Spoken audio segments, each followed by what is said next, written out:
네, 감사합니다. 출애굽기 32장 말씀을 보겠습니다. 1절부터 끝절 35절까지 다소 분량이 좀 많이 있습니다. 근데 내용이 아주 긴박하게 흘러가는 내용이라서 꼭 직접 읽을 필요가 있습니다. 잘 집중을 해서 저와 여러분이 한 절씩 나누어서 읽고 마지막 구절은 같이 읽겠습니다. 백성이 모세가 산에서 내려옴이 더딤을 보고 모여 백성이 아론에게 이르러 말하되 일어나라 우리를 위하여 우리를 인도할 신을 만들라. 이 모세 곧 우리를 애굽 땅에서 인도하여 낸 사람은 어찌 되었는지 알지 못함이니라. 아론이 그들에게 이르되 너희의 아내와 자녀의 귀에서 금고리를 빼어 내게로 가져오라. 모든 백성이 그 귀에서 금고리를 빼어 아론에게로 가져가매 아론이 그들의 손에서 금고리를 받아 도에서 조각칼로 새겨 송아지 형상을 만드니 그들이 말하되 이스라엘아 이는 너희를 애굽 땅에서 인도하여 낸 너희의 신이로다 하는지라. 아론이 보고 그 앞에 제단을 쌓고 이에 아론이 공포하여 이르되 내일은 여호와의 절일이니라 하니 이튿날에 그들이 일찍 일어나 번제를 드리며 화목제를 드리고 백성이 앉아서 먹고 마시며 일어나서 뛰놀더라. 여호와께서 모세에게 이르시되 너는 내려가라. 네가 애굽 땅에서 인도하여 낸 네 백성이 부패하였도다. 그들이 내가 그들에게 명령하기를 속이 떠나 자기를 위하여 송아지를 구워 만들고 그것을 예배하며 그것에게 제물을 드리며 말하기를 이스라엘아 이는 너희를 애굽 땅에서 인도하여 낸 너희 신이라 하였도다. 여호와께서 또 모세에게 이르시되 내가 이 백성을 보니 목이 뻣뻣한 백성이로다.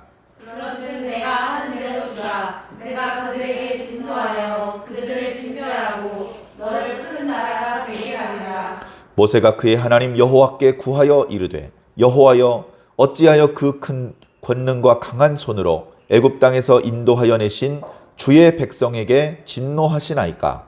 어찌하여 애굽 사람들이 이르기를 여호와가 자기의 백성을 산에서 죽이고 지면에서 진멸하는 악한 누구를 인도에 내었다고 말하게 하시려 하나이까. 주의 맹렬한 노를 그치시고 뜻을 돌이키사 주의 백성에게 이 화를 내리지 마옵소서. 주의 종 아브라함과 이삭과 이스라엘을 기억하소서. 주께서 그들을 위하여 주를 가리켜 맹세하여 이르시기를 내가 너희의 자손을 하늘의 별처럼 많게 하고 내가 허락한 이 온 땅을 너희의 자손에게 주어 영원한 기업이 되게 하리라 하셨나이다. 여호와께서 뜻을 돌이키사 말씀하신 화를 그 백성에게 내리지 아니하시니라. 모세가 돌이켜 산에서 내려오는데 두 증거판이 그의 손에 있고 그 판의 양면 이쪽 저쪽에 글자가 있으니 그 판은 하나님이 만드신 것이요 글자는 하나님이 쓰셔서 판에 새기신 것이더라. 여호수아가 백성의 요란한 소리를 듣고 모세에게 말하여 진중에서 싸우는 소리가 나나이다.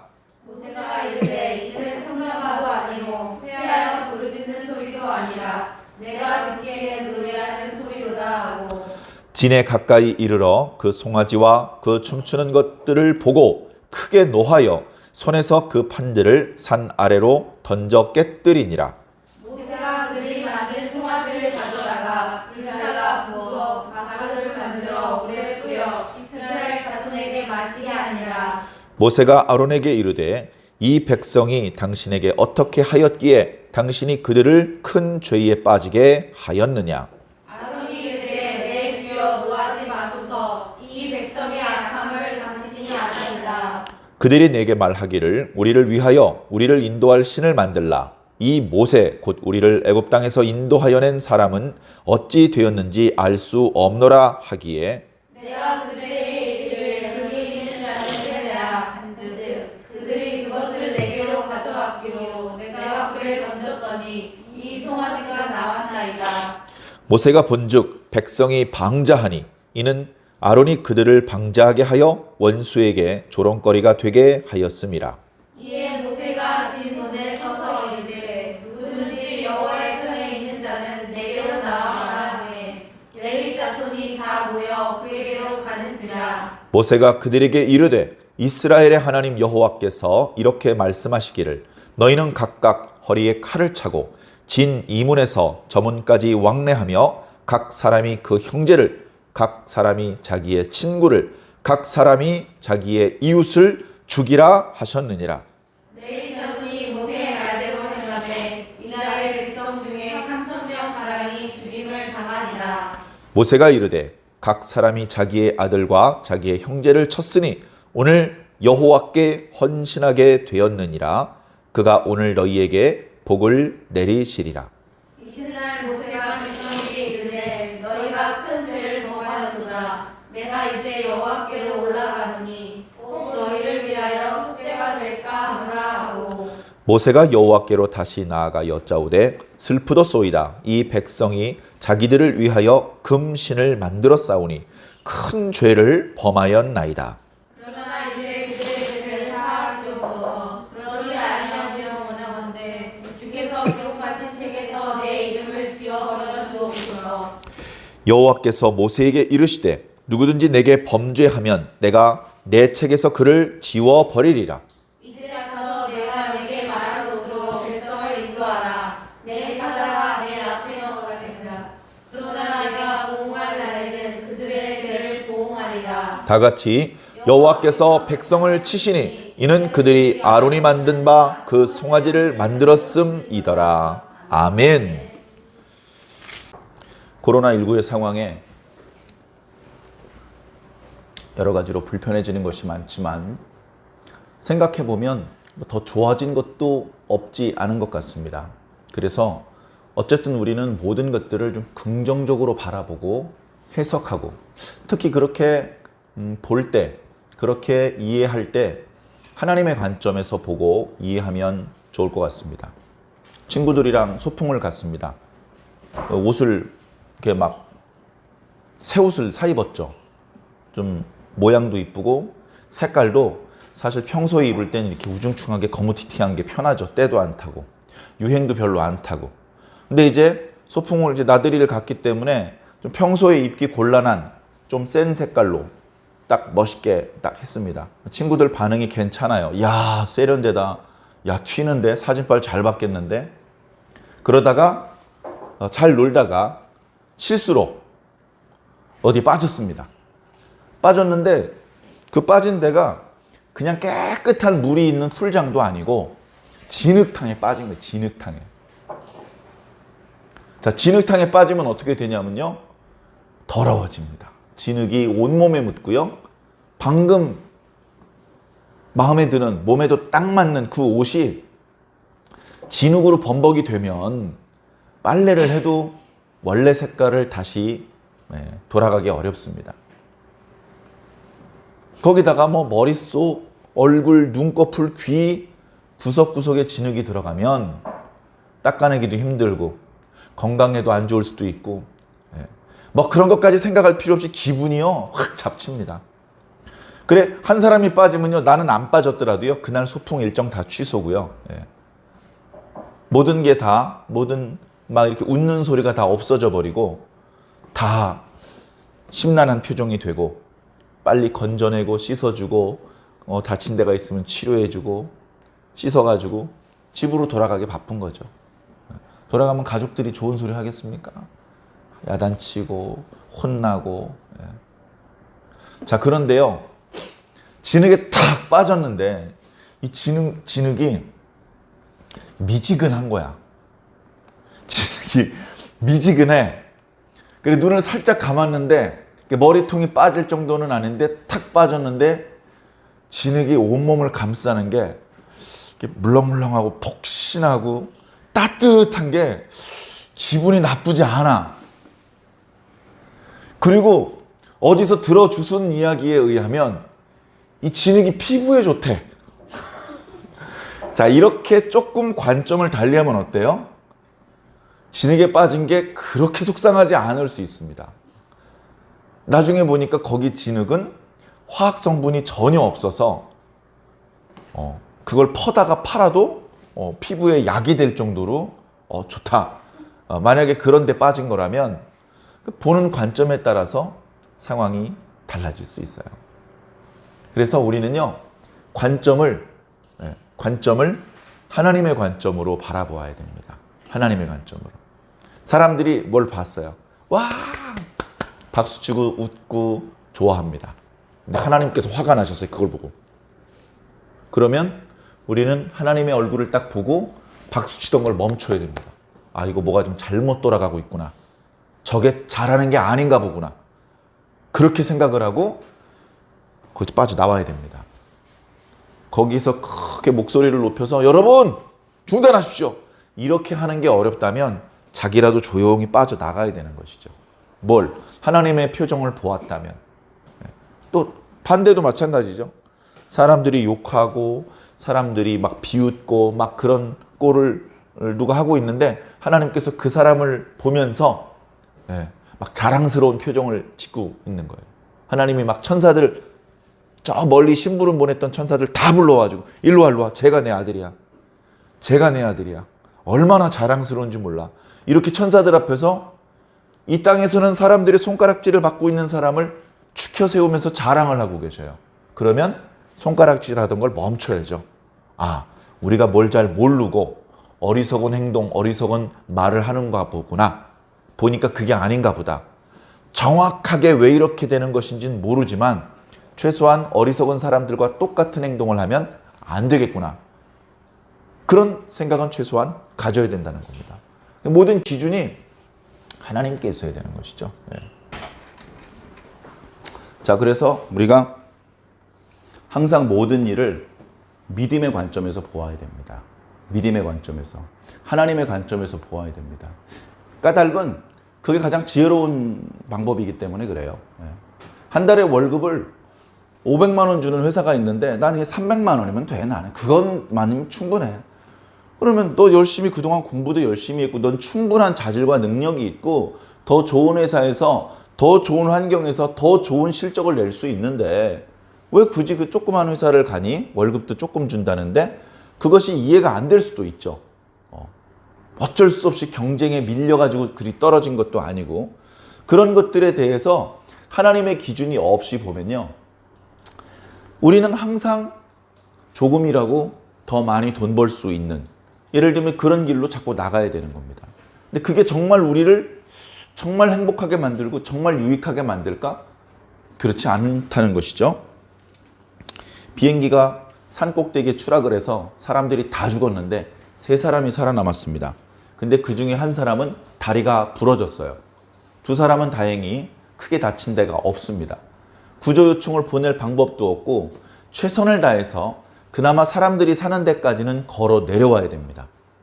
그런데 다치지 않은 사람 2사람 사이에 다툼이 벌어졌죠.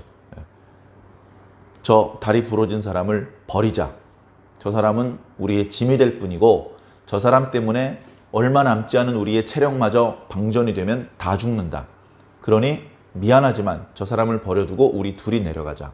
아니다. 그래도 살아있는데 다리가 부러졌을 뿐 다른 부분은 아무 문제가 없는데 어떻게 우리가 그를 버릴 수가 있느냐. 업고서라도 교대로 업고서라도 내려가자. 뭐 그렇게 이야기를 했죠. 그래서 다툼이 격화되다가 결국 한 사람은 그 다리 부러진 사람을 업고 내려갈 수 없다. 혼자 내려갔고 한 사람은 결국 혼자서 다리 부러진 사람을 업고 내려갔습니다. 그러니까 업지 않은 사람이 훨씬 빠른 속도로 내려갔죠. 그리고 업은 사람은 아무래도 먼저 내려간 사람이 걱정했던 대로 빨리 체력이 저하되기 시작을 했습니다. 힘이 빠지고 걷는 속도가 점점 느려졌죠. 다행이라면 먼저 내려갔던 사람이 이렇게 길을 열어주어서 그 길을 뒤따라 내려가긴 했는데 가다 보니까 길이 끊겼어요. 왜 길이 끊겼나 봤더니 먼저 내려간 사람이 얼어 죽어 있었습니다. 이제 추운 곳이고 산꼭대기고 눈이 쌓여 있고 바람 불고 해 떨어지면 무척 추워지거든요. 그 추위를 이기지 못하고 그 사람이 얼어서 그만 죽어 있는데 근데 왜 나머지 사람들은 안 얼었죠?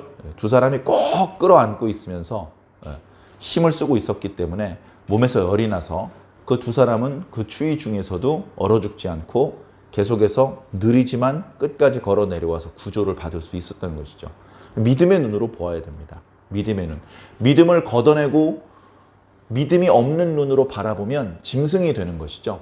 짐승. 짐승처럼 사는 게 가장 지혜로운 것 같고, 짐승처럼 본능에 충실해서 사는 것이 가장 인간의 권리가 잘 보장된 것 같습니다. 요즘 인권 하는데요. 인권을 최선을 다해서 보장해주면 짐승이 되는 겁니다. 그렇게 자유를 주면 짐승이 되니까 여러 가지 방법으로 법도 있고 어떤 규범도 있고 윤리도 있고 그런 여러 가지 것으로 사람을 약간 자유스럽지 못하게 막아 놓아야 그 사람이 사람다워지는 겁니다. 자유롭게. 나는 내 아내뿐 아니라 내 며느리하고도 내 딸하고도 우리 어머니하고도 같이 자고 싶다.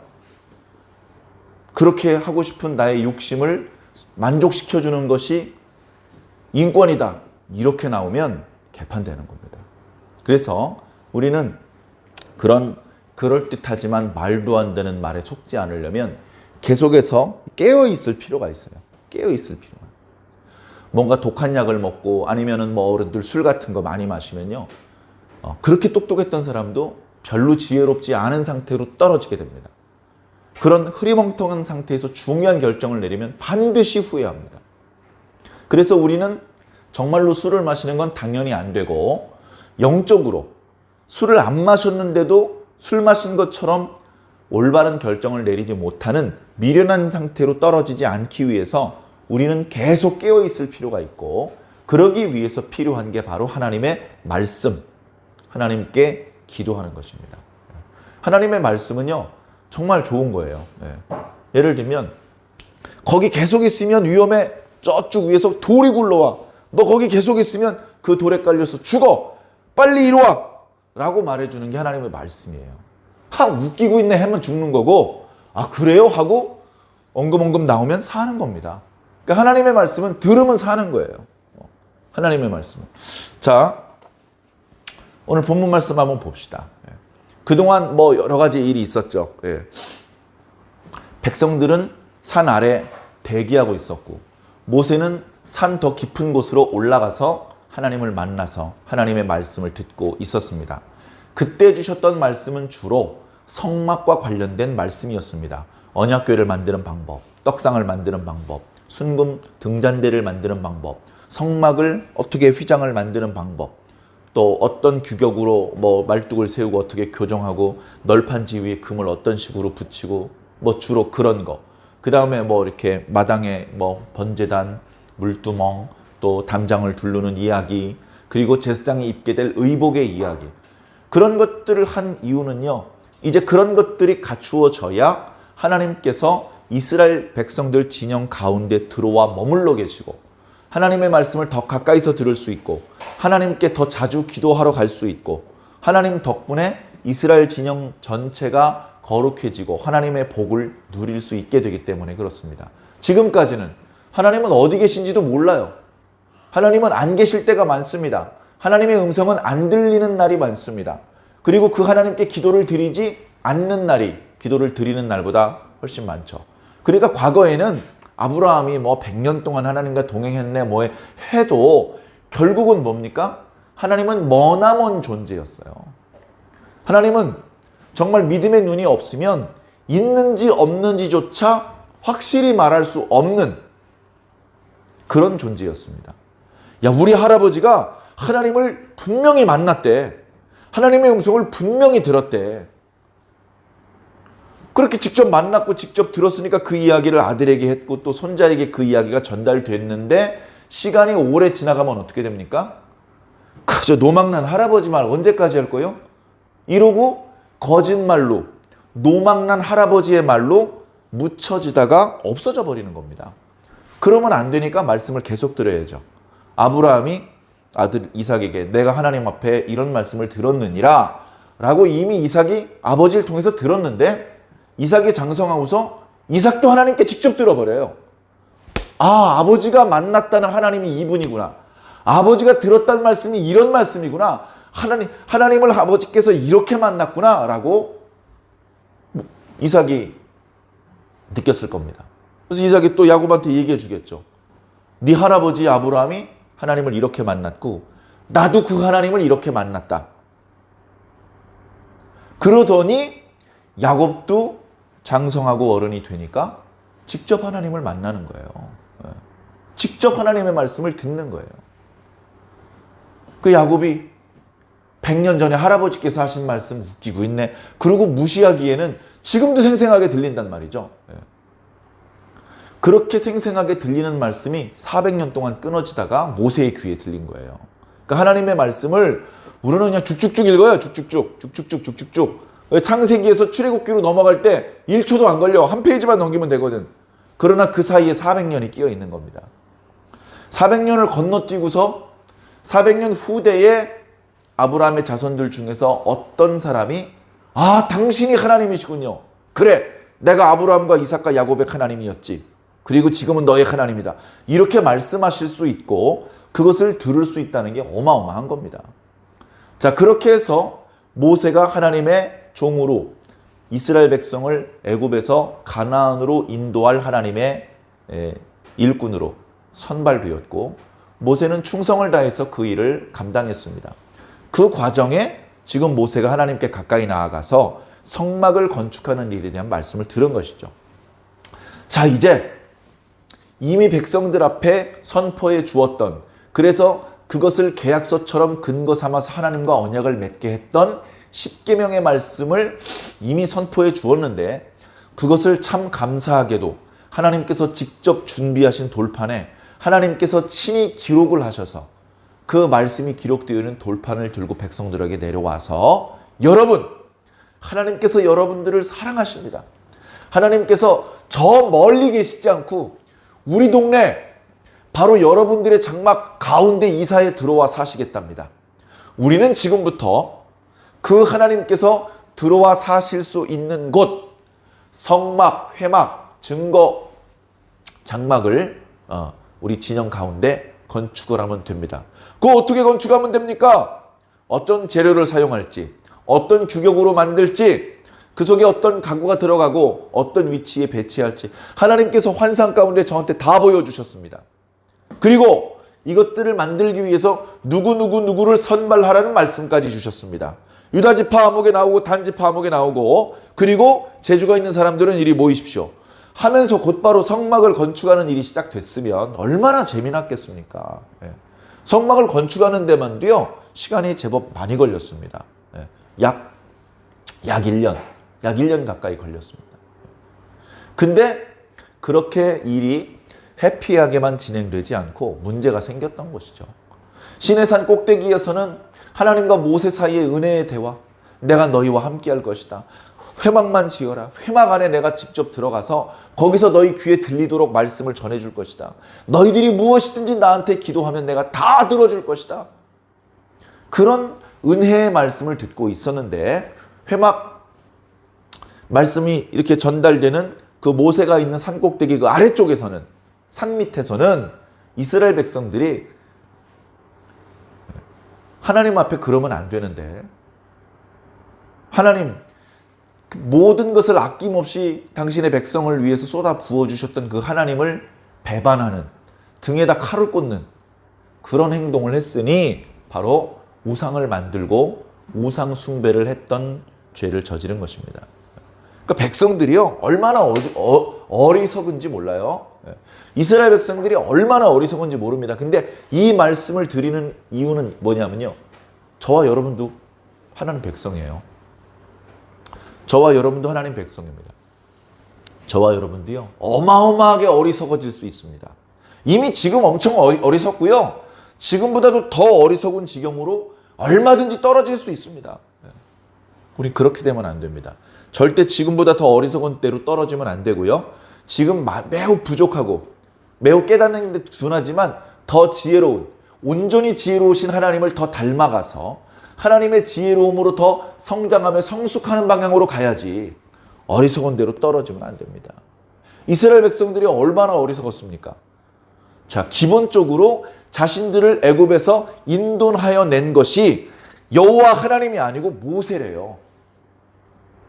이 사람 모세, 곧 우리를 애굽 땅에서 인도하여 낸 사람, 그 사람이 어떻게 된 것인지 모르겠다. 지금 40일이 넘었는데 40일 동안 양식도 구할 수 없고 물도 구할 수 없는 험산 줄령에 올라갔는데 잘못해서 미끄덩 해가지고 굴러 떨어져서 죽은 지 벌써 2, 3주 된 거 아니야? 이렇게 오래 걸릴 리가 없잖아. 지난번에 올라갔을 땐 금방 내려왔잖아. 이러면서 많은 사람들이 아론을 압박합니다. 그 말이 사실이라면 아론은 자기 친동생이 죽은 것에 대해서 크게 슬퍼하고 시신이 없는 장례식이라도 치러야 될 판인데 지금 상황이 돌아가는 상황이 그게 아니에요. 돌아가는 상황이 아론에게 우리를 인도할 신을 만들라. 신을 만들 수 있다고 생각하는 사람들 다수. 아마 아론은 혼자서 위협을 느낀 것 같아요.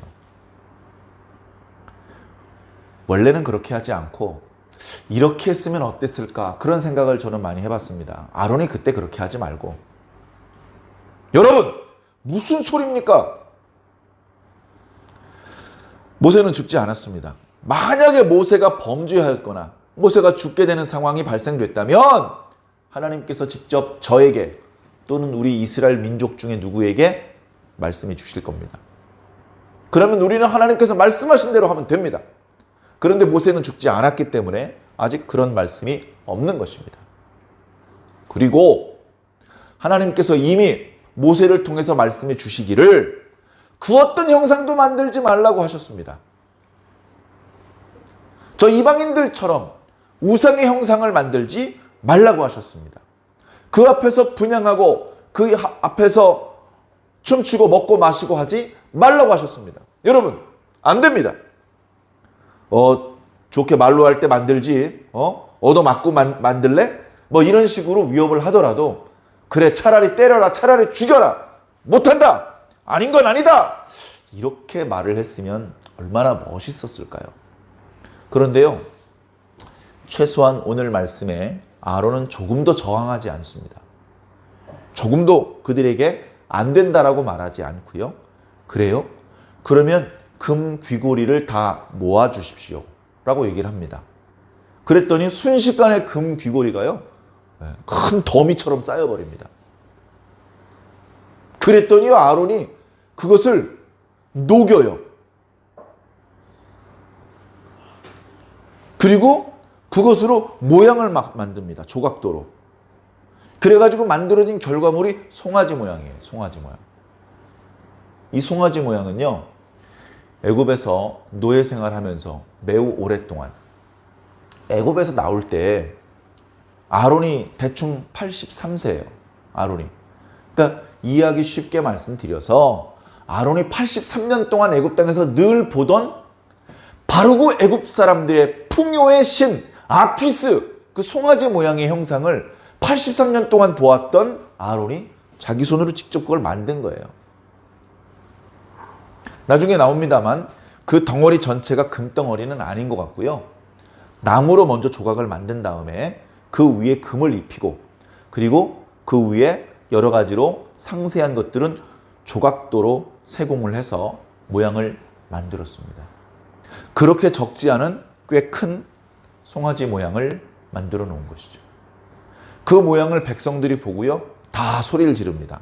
물론 그 200만, 300만 되는 사람이 동시에 그것을 보고 함께 말을 맞춰 하나, 둘, 셋 하면 소리 지른 건 아니었겠지만, 가까이에서 아론에게 우리를 위해서 신을 만들라라고 주문을 넣었던, 압박을 했던, 어쩌면 각 지파의 두령급에 해당되는 사람들이겠죠. 그 사람들이 그 만들어내는 걸 보면서 매우 마음에 흡족하여 그 형상을 가리켜 이것이 우리를 애굽에서 인도하여 낸 신이다라고 외쳤고요. 사람들이 다 좋아했습니다. 아론이 이건 아닌데 이렇게 하는 모습이 없다니까요. 아론이 뭐라 그럽니까? 오늘 이것을 만들었으니 내일이 여호와의 절일이다. 이 송아지가 이제 여호와가 된 거예요. 왜? 내일이 여호와의 절기다. 그렇게 선포를 해버렸습니다. 그랬더니 부지런히 준비를 했다가 이튿날 아침 일찍부터 사람들이 다시 금송아지 앞에 모입니다. 번제를 드립니다. 화목제를 드립니다. 번제와 화목제의 규례는 레위기 1장에 나오거든요. 그 지금 아직 거기까지 율법이 선포되지 않았는데, 근데 좀 사람들이 전에 이렇게 모세가 하는 거 흉내를 내는 거겠죠. 아마 그때도 아론이 앞장서서 했을 겁니다. 그래, 사실은요, 아론이 금송아지 사건의 주동자는 아니지만 어떻게 보면 위협에 짓눌려서 눈치를 보고 마지못해서 한 것이기는 하지만 아론의 죄가 작지 않아요. 아론의 죄가. 네. 자, 그래, 아론이 또 거기서 번제와 화목제를 드리는데, 그것이 끝나니까 백성들이 그 금송아지 앞에 와서 먹고 마시고, 여기서 마시는 건 뭘 마셨을까요? 기본적으로요, 물 마신 건 아니에요. 물 마실 때 먹고 마신다고 하지 않아요. 이 지역에는요, 맑은 물이 드물어요. 맑은 물을 마실 수가 없어요. 그러니까 강물 또는 샘물 이런 걸 마셔야 되잖아요. 그걸 마시면 어떻게 되냐면요, 속병이 나요. 위장병, 탈이 나요.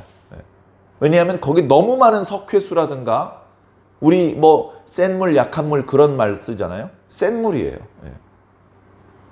그런 물을 마시기에 적당하지 않은 물이죠. 그러니까 이분들이 농사를 지어서 과즙을 먹어요. 과즙. 제일 흔한 과일이 뭐죠? 포도. 포도즙을 먹는다고요. 물 마시듯이. 근데 포도즙이 항상 그렇게 포도즙이에요? 시간이 지나 반료되면 전부 다 포도주가 돼버려요. 그러니까 어렸을 때부터 그걸 먹는 거야. 어렸을 때부터. 물론 포도주만 마실 수는 없죠. 물도 마시죠. 근데 포도주를 일상적으로 먹는 거예요. 뭐 음식 먹다가 목이 좀 캑캑하면 우리는 고구마 먹을 때 사이다를 먹잖아요. 사이다 없으면 그냥 물 마시면 돼요. 근데 거기는 사이다도 없고 물도 없고, 그러면 포도주를 마시는 거예요. 지금 송아지 우상 만들어 놓고 그 앞에서 번제 비스무리하게 들여놓고 거기서 먹고 마시며 춤추고 놀고 있는 거예요. 아니, 어떻게 여호와 하나님 섬기는 방법을 그렇게 잘 알았지? 알긴 뭘 알아요. 아직 모세를 통해서 한 가지도 하나님을 섬기는 방법이 전달이 안 됐는데,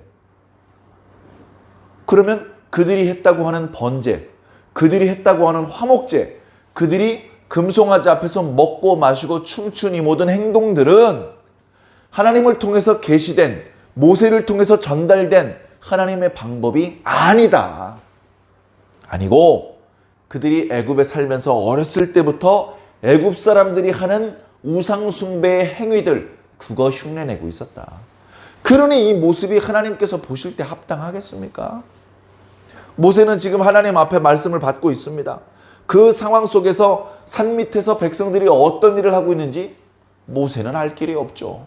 아무리 모세가 하나님의 음성을 직접 들을 수 있는 그런 영적인 감각이 뛰어난 사람이라 하더라도 그렇게까지 알 수는 없단 말이죠. 그런데 하나님은 알고 계셨어요.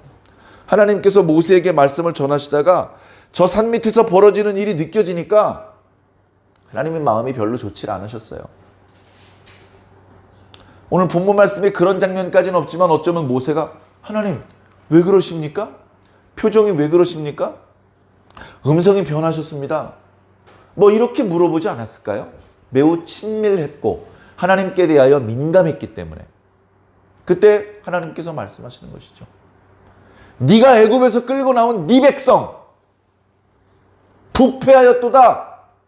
썩어 문드러졌다는 얘기죠. 내가 보니까 네 백성은 목이 뻣뻣한 백성이구나. 여러분, 목 뻣뻣해지시면 안 됩니다. 여기서 목이 뻣뻣해졌다는 것은 정말로 경추에 경화가 왔다는 뜻이 아니에요. 물론 그렇게 돼도 곤란해지죠. 근데 그런 의미가 아니고 영적인 의미인 것이죠. 영적인 의미. 영적으로 우리의 목은 어떤 상태여야 되느냐? 하나님을 향해서 아주 빠른 속도로 경배를 드릴 수 있는, 빨리 숙여질 수 있는 상태여야 됩니다. 그런데 네가 애굽에서 끌고 나온 모세 네 백성은 목이 뻣뻣하다. 말씀을 들어도 잊어버리고 하나님을 버리고 우상 숭배를 매우 빠른 속도로 자행해낼 수 있는 그런 종자들이구나. 아주 썩어 문드러졌다. 여기까지 냄새가 난다. 모세는 정확한 사정을 아직 알지 못합니다. 그러나 돌아가는 분위기가 이게 뭔가 좀 잘못 돌아가고 있다는 걸 느꼈습니다. 하나님께서 말씀하시는 걸 들어보니 이스라엘 백성이 우상숭배라도 한 것 같아요. 야, 우상숭배? 10계명 중에 1계명하고 2계명을 동시에 어겼네? 예? 4계명도 어긴 거지. 하나님의 이름을. 그러면 이거는 이스라엘 백성들이 하나님 앞에 용서받기 어려운, 하나님 실수해요, 한 번만 봐주세요, 이렇게 말을 꺼내기도 어려운 죄를 범한 겁니다. 야, 이거 어떡하지? 어떡하지 하는데 하나님께서 낙심천만한 말씀을 합니다. 모세야, 이번에는 내가 하고 싶은 대로 하게 내버려 다오. 내가 저 산 밑에 있는 놈들 순식간에 죽여버리고 모세 너를 통해서 새로운 큰 민족을 만들겠다. 그 말씀에 아, 그래요? 저는 사는 겁니까? 이렇게 기뻐할 일이 아닌 거죠. 모세가 더 납죽 바닥에 몸을 붙이고서 하나님 앞에 간절히 간구합니다. 분노하지 마시옵소서. 하나님께서 이스라엘 백성들을 애굽에서 건져주시지 않았습니까? 저들은요, 제 백성이 아니고요, 하나님 백성, 주님 백성입니다. 주님께서 건지신 주님의 백성입니다. 그들에게 진노하지 마시옵소서. 이방인들이 비웃습니다. 여호와라는 신은 능력이 모자란 신이야. 그래, 어떻게 애굽에서 구출해 내기는 했는데 가나안에 집어넣을 능력은 안 돼. 그게 안 되니까 승질나니까 산에서 다 자기 백성 죽이는 신이야 라고 애굽 사람들이 비웃어도 할 말이 없지 않습니까? 왜 그런 애굽 사람 같은 놈들한테 그런 비웃음거리가 되십니까? 그뿐만이 아니라 하나님 아브라함과 이삭과 야곱이랑 약속했던 거 잊으셨어요? 아브라함과 이삭과 야곱이라고 하지 않고 오늘 말씀에 이스라엘이라고 표현하셨는데 약속하셨잖아요. 약속하신 대로 이루시는 분이시잖아요.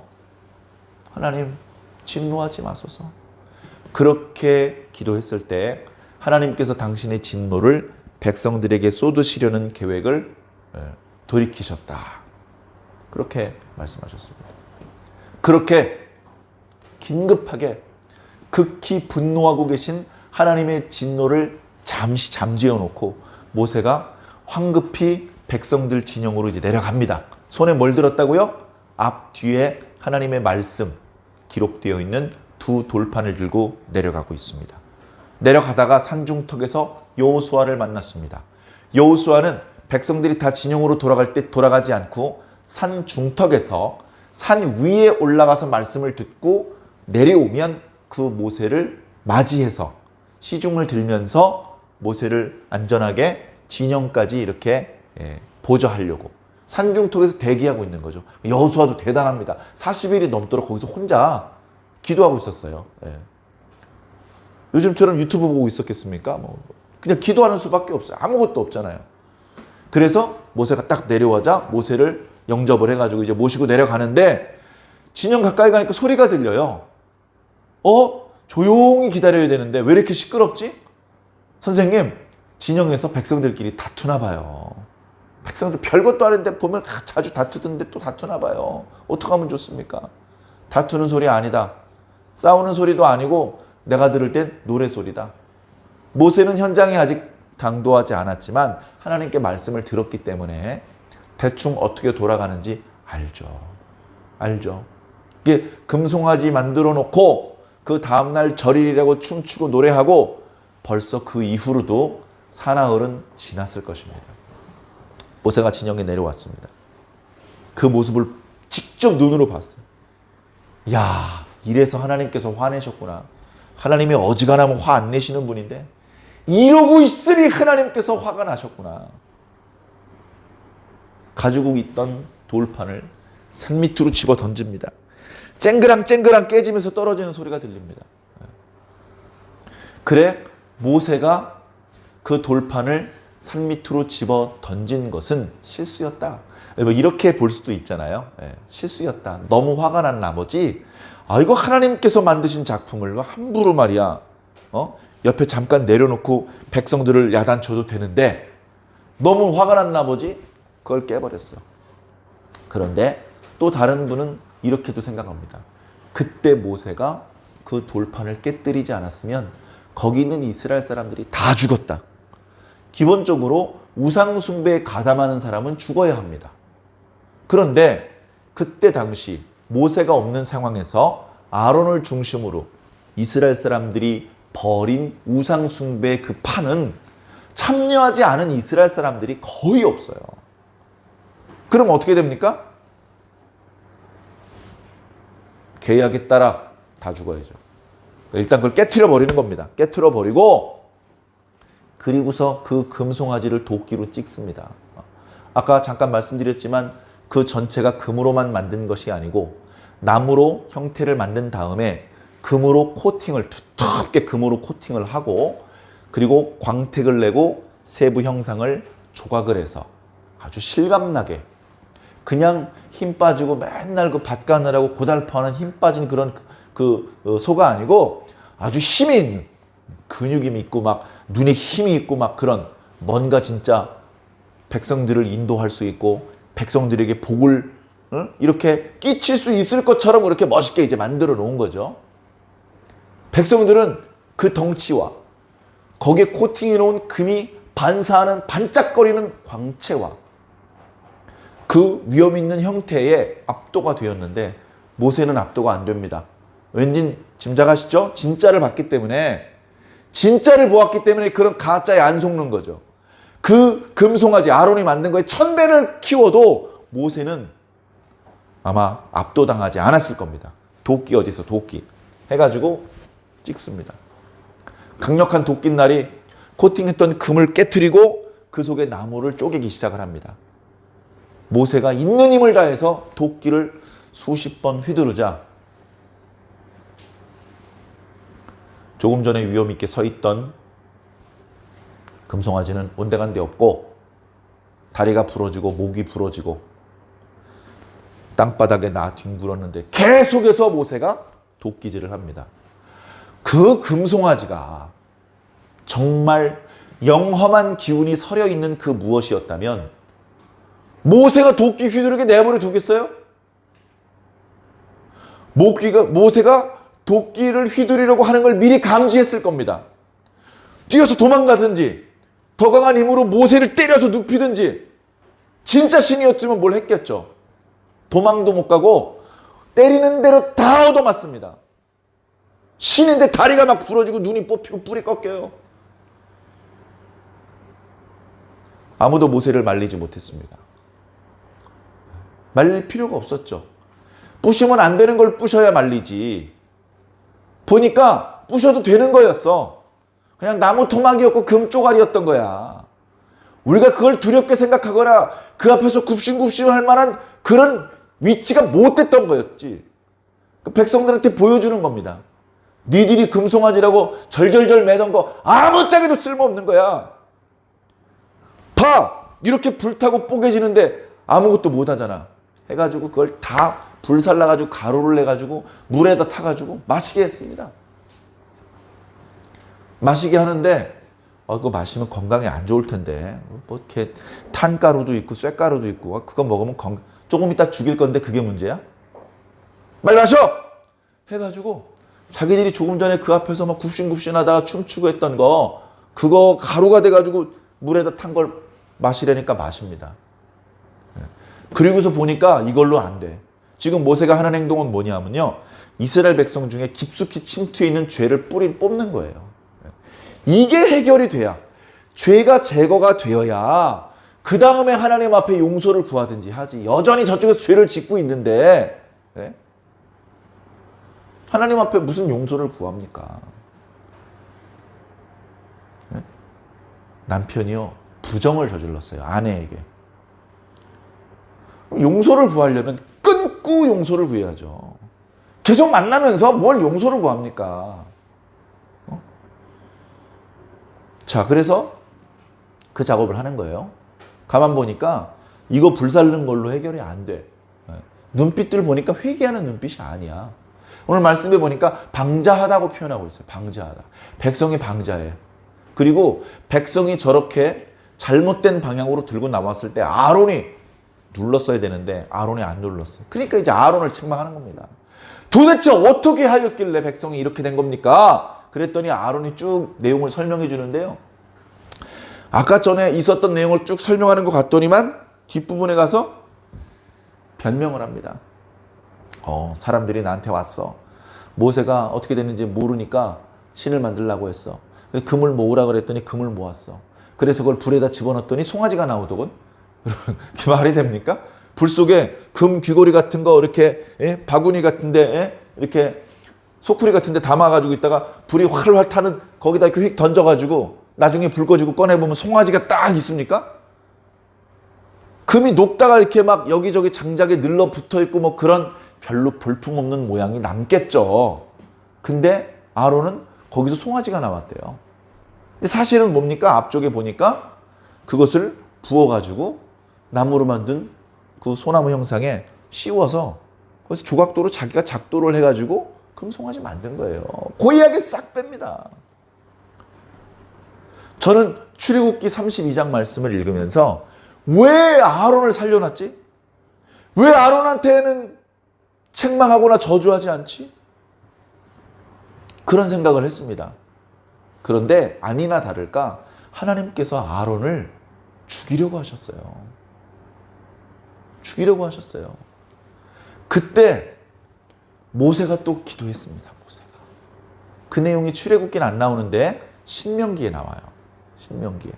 신명기 과거에 출애굽을 할 당시 시내산에서 금송아지 우상 사건이 벌어졌을 때 그때 일을 회상하는 그 말씀이 쭉 이어질 때 그때 하나님께서 아론도 죽이려고 하실 때 기도해서 아론을 죽이지 않게 했다.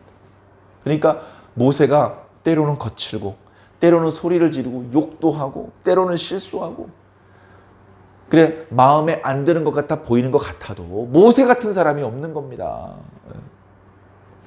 그래가지고 누가 진정 여호와 하나님을 위하는 사람인가? 라고 소리를 쳤습니다. 오늘 말씀에는 좀 다르게 표현되어 있는데 원문의 의미는 그렇습니다. 그렇게 했더니 레위 사람들이 모였습니다. 레위 사람. 그러니까 금송아지 사건이 벌어질 때 레위 사람들은 거의 가담하지 않았던 것 같습니다. 레위 사람들은 지금 그렇게 금송아지 우상 숭배로 흘러가는 걸 막을 정도의 힘은 없었어요. 기록을 보면 레위 지파 사람들은 인구가 아마 제일 적었을 거예요. 제일. 인구가 적었어요. 너무너무 적었어요. 이제 그렇게 레위 지파가 인구가 적을 수밖에 없는 이유는 과거에 자신들의 조상 레위하고 시므온이 세겜에서 저지른 만행 때문에 그렇죠. 그래서 그 두 지파는 하나님 앞에 저주를 받았어요. 어떻게 보면. 그래서 인구도 많지 않고요. 한 곳에 모여 살지도 못하고 다 뿔뿔이 흩어지는 지경에 처하게 됩니다. 그런데 이 장면에서는 이 악한 일에 가담하지 않고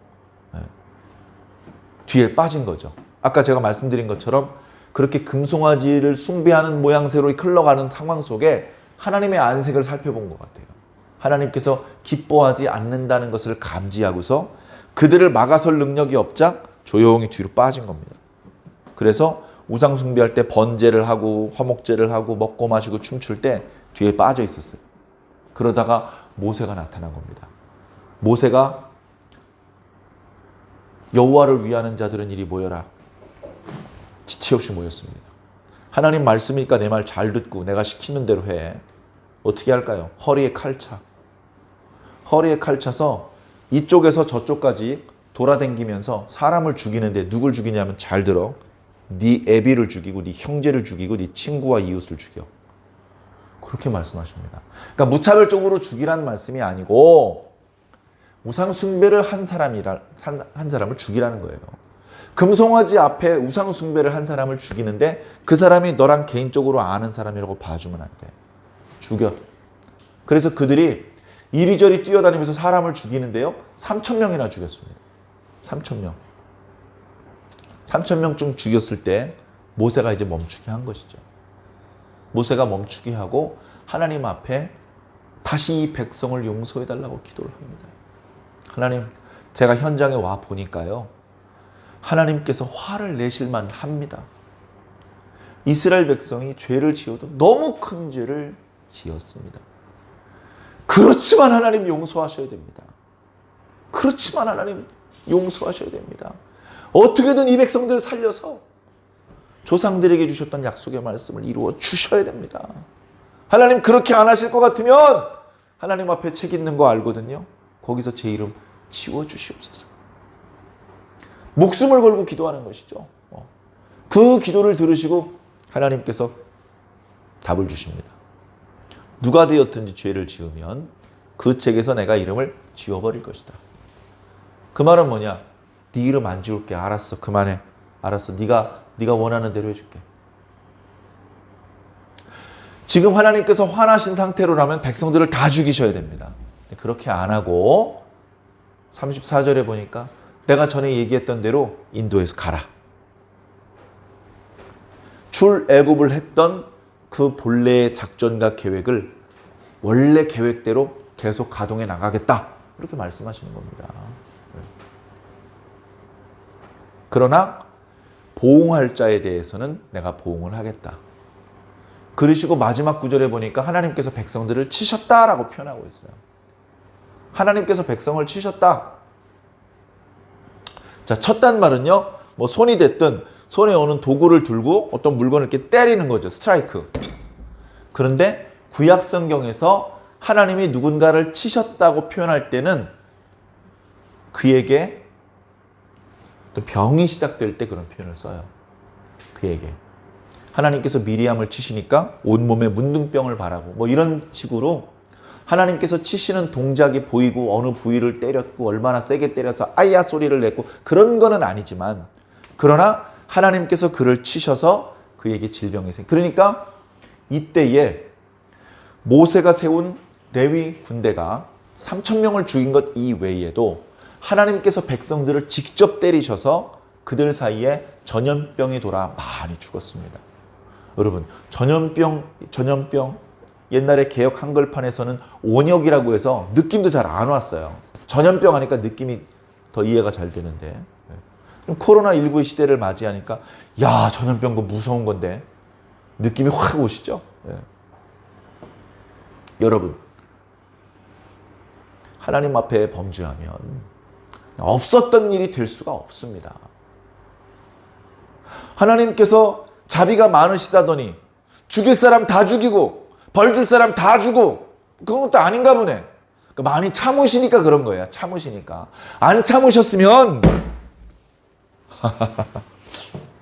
개미를 죽일 때는요, 손가락 하나를 튕기면 충분합니다. 근데 화가 많이 나면 어떻게 돼요? 개미 한 마리를 주는데 두 손으로 들어야 되는 햄머로 때리고 싶은 거죠. 화가 많이 나니까. 그죠? 손톱만 이렇게 튕겨도 개미 한 마리 죽어요. 근데 그 개미가 막 괴롭히고 어딘 물어서 막 부어오르고 그 개미 한 마리 때문에 화가 나면 손가락으로 해도 되는데 두 손으로 들어야 되는 큰 망치로 죽이고 싶은 거예요. 지금 하나님의 분노를 시원하게 쏟으시면 이스라엘 백성들이 그냥 3,000명 정도 죽고 끝나는 게 아니고요.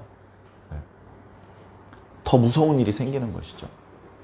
그러나 모세가 목숨을 걸고 이스라엘 백성들의 용서를 간구했을 때 하나님께서 참으시는 겁니다. 오늘 말씀은요, 모세를 좀 더 이렇게 좀 살펴보는 것으로 좀 마무리 지을게요. 말씀이 길었기 때문에 말씀의 내용을 설명드리는 것으로 또 벌써 시간이 많이 흘렀습니다. 모세가 하는 일, 하나님의 말씀을 받아서 백성들한테 선포해 주는 일이었습니다. 그리고 백성들 가운데 있는 죄를 제거하는 일을 했습니다. 그리고 그 백성들을 위해서 하나님 앞에 간구했어요. 여러분, 우리는 어떤 생각을 가지고 있습니까? 집에 누가 코를 풀고 아무데나 버렸어요.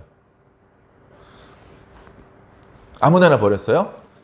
그때 어떤 아이가 지나갑니다. 엄마가 이거 누가 이렇게 버렸어? 라고 말하면 그 아이는 매우 억울한 표정을 지으면서 이렇게 말합니다.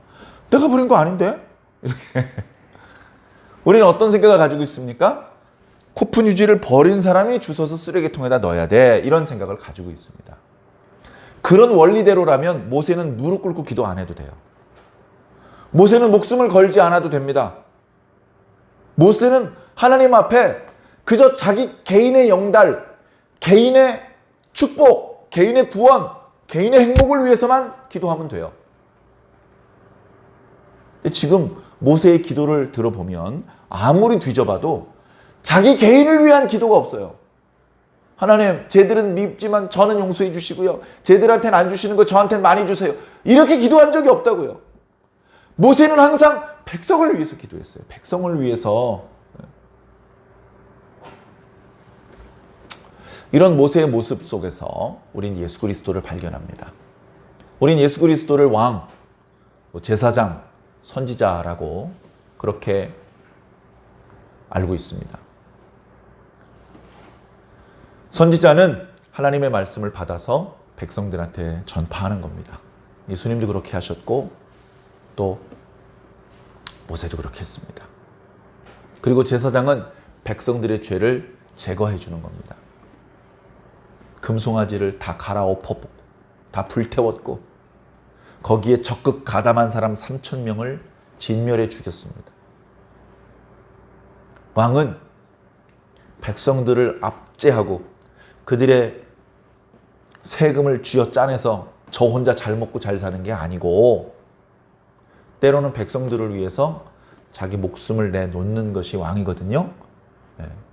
오늘 왕하면 이제 다 우리 잘못된 생각을 가지고 있는데 실제로 왕의 의미는 그런 겁니다. 그런데 그런 역할을 하는 왕이 현실 세계에 잘 없으니까. 자, 그런데 모세는 지금 그렇게 하고 있어요. 모세는 스스로 왕이 되고 너 이제부터 앞으로 다 왕이라고 불러. 뭐 이렇게 할 생각도 없었고 그런 식으로 행동한 적이 없었지만 그 어떤 왕보다도 왕 같은, 왕다운 그런 모습으로 백성들을 지켜주었습니다. 왕의 역할이 그런 거거든요. 백성들을 지켜주고 백성들의 필요를 채워주는 거. 백성들을 위해서 봉사하는 거. 그게 왕이 하는 일입니다. 오늘날 국가도 사실은 똑같아요. 백성들과 싸우는 게 아니고요. 백성들의 안전을 보장해 주는 게 국가의 일이죠. 예를 들면 예수님께서 그렇게 하신 거예요. 예수님께서 매를 맞으시고 심지어 십자가에 달려 돌아가시면서 아씨 정말 하면서 뭔가 자신의 계획과 의도대로 시원하게 일이 풀리지 않은 답답함을 호소하면서 돌아가신 게 아니고 예수님께서 돌아가시면서 이거야. 나 이거 하려고 왔어. 자기가 원하던 계획이 완전히 성공적으로 잘 수행됐다는 기쁨과 감사로 하나님 앞에 간구를 올렸다는 겁니다. 여러분, 감사는요, 등 따숩고 배부를 때 하는 게 아닌가 봐요.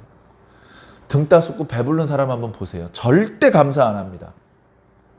절대 그 행복을 주신 하나님을 향해서 감사하지 않아요. 감사는 누가 하느냐? 배고픈 사람이 배고플 때 하는 게 감사더라고요.